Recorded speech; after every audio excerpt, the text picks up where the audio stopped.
What's good? What's good? We're just going into protocols real quick. Protocols. These are kind of like emergency procedures. What do we do? What do we do? All right. Oversizing a position. I originally had it as immediately reduce risk to what it should be. And it is still similar to that, but it's a gray line rule. It's no longer like hard and fast rule because sometimes you're a little bit oversized. Let's say you're supposed to be risking 10 apples, but you risk 15. Yes, that's oversized by probably one. That's oversized by one standard risk because standard risk is about 5 apples for me. But once in a while you can have that. I don't think it's that bad. This is really for a rule like if you completely misstep on how big the risk box is and how big the zone is or whatever, and then you risk like 25 apples. It's like, bro, you're 15 overboard, my friend. That needs to be desized. You need to drop a contract or split that thing in half. And that's what I generally do. So I think right now this is generally it's all good. It's been doing just fine. I don't think there's anything wrong with that. So kind of an emergency protocol is not really a hard and fast rule. The other ones are undersized on a position.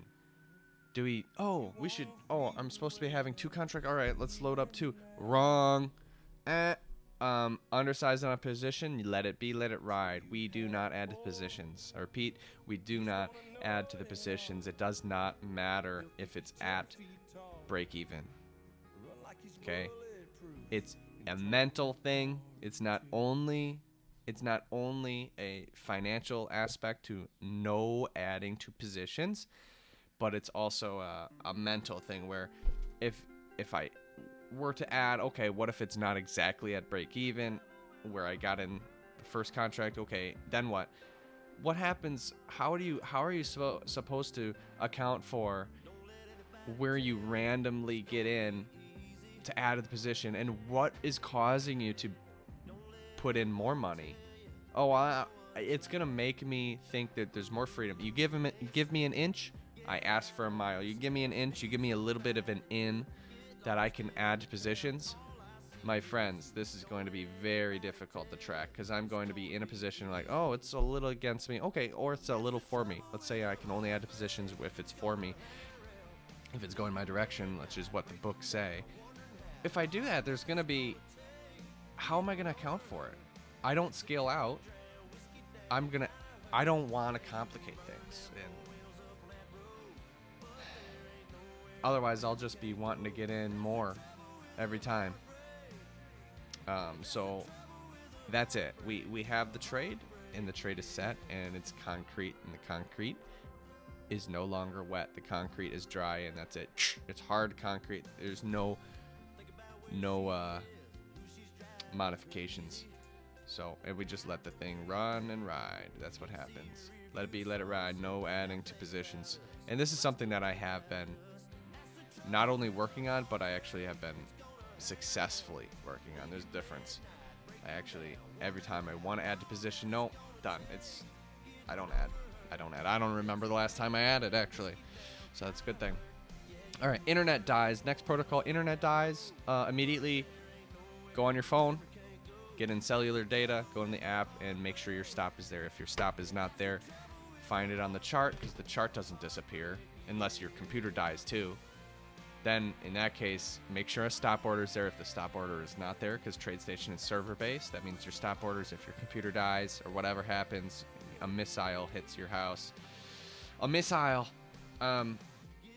The stop order is still there because it's server-based. It's on their side, which is always a good thing. If your stop is not there, make your stop. Put in your stop. If you don't know where to put your stop, exit the order immediately. I can do that without reading it off. I already know the protocol. Next one, if correct risk, and then I change target further. Okay, this is a little different. I know exactly what to do, but I should probably show it. Let's say MNQ short. It's a holding level creation, the width of 8, and then I'm going for a 1-to-1. All right. If that's the case, I'm supposed to be risking 7 contracts. This is 7 contracts. Now, if I change it, let's say, oh, I'm in the trade and I want to go for a 3-to-1 now, I allow myself to change my targets 1-to-1, but I think it can go 3-to-1. Okay, I put that in. Well, the contracts just changed. Now I'm oversized. Now what do? Do we exit the 4 contracts or 3 contracts or whatever it is to get to where it should be? No, because how am I going to account for that? It's going to be like at 0.25 or 0.5-to-1 or 1.5-to-1. And then it's like, oh, I'm only exiting 2, or like, no scaling out. No scaling out. Excuse me.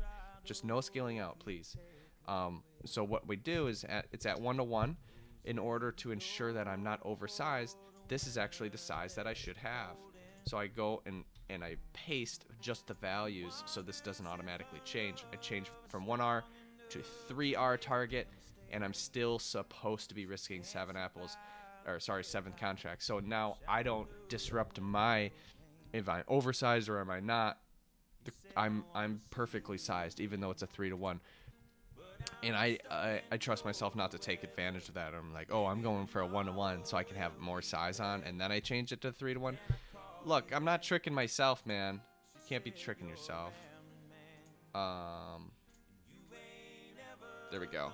All right, so back to this. That's what happens when you have the correct risk on, but then you change your target further, because a further target has less risk on generally. That's what I do. I standardize risk structure. I'll have a video on it. It's if I have a 5-to-1, I'm risking $50. If I'm having a 1-to-1, I'm risking $100.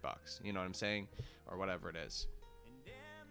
Because the higher risk rewards are less probable, and therefore there's going to be high probability of loss. So why would I put a lot of money on something that is likely to lose? All right, next move.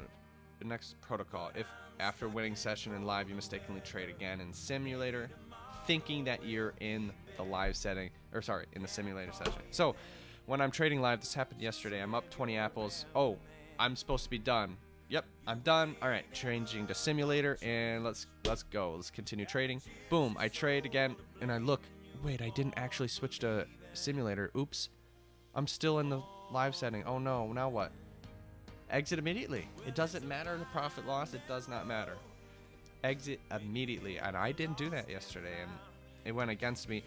But thank God it went against me, because it made me understand that this is the rule. This is what it should be. Done. It's over.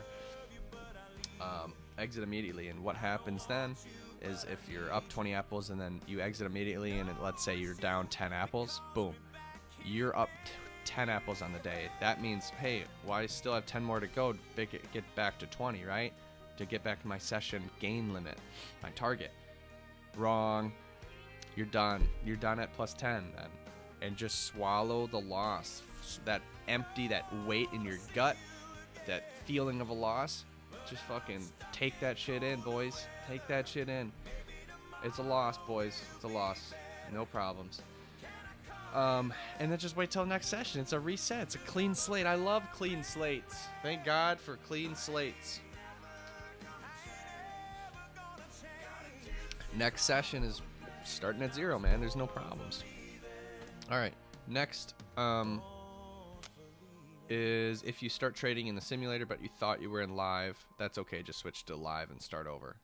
So if you're in simulator but you're like, boy, I thought I was in live, whatever, just scratch it all, restart the session in the live setting, and then obviously don't have simulated trades in your accounting of live, obviously, so don't mix those.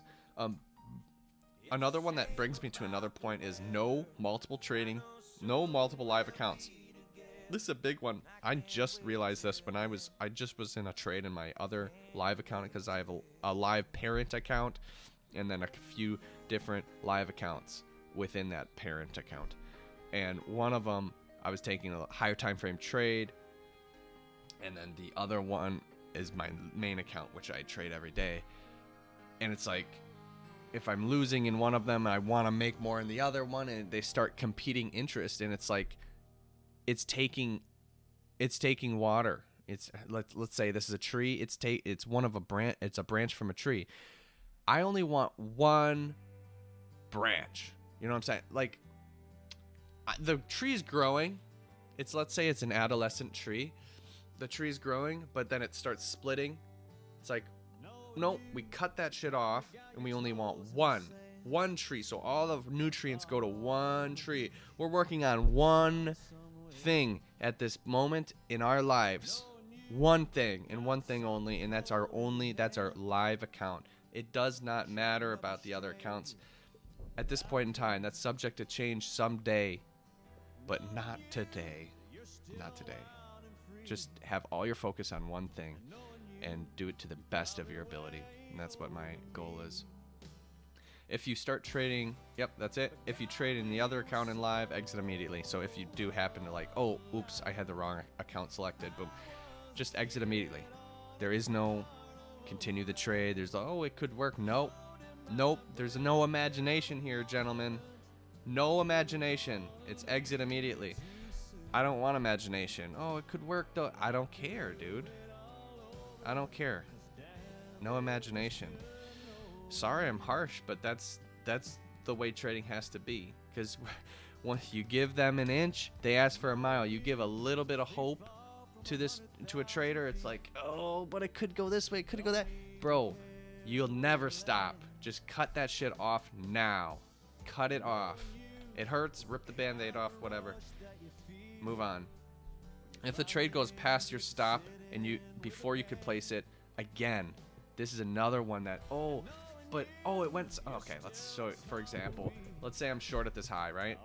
Oh, this is my stop loss, right at this near high. Oh, I'm short. Oh, this is good. This is a good deal. Okay, I'm short. That's my little risk box. Boom. Okay, it moves up before I could place my stop. Where my stop? Oh no, it's right here now. Let's say. Uh-oh. Okay. In the past, I would be like, oh, let's just place the stop it here now. Just give it some space. It went past my stop anyways. Whatever. Now let's just let it ride. Wrong, because this is not the trade. This is the trade.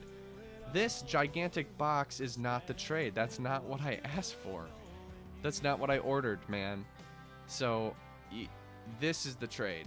And if it goes past your stop loss before you could possibly set it, and I don't mean like, oh, you're going slow on purpose so you can have more time. No.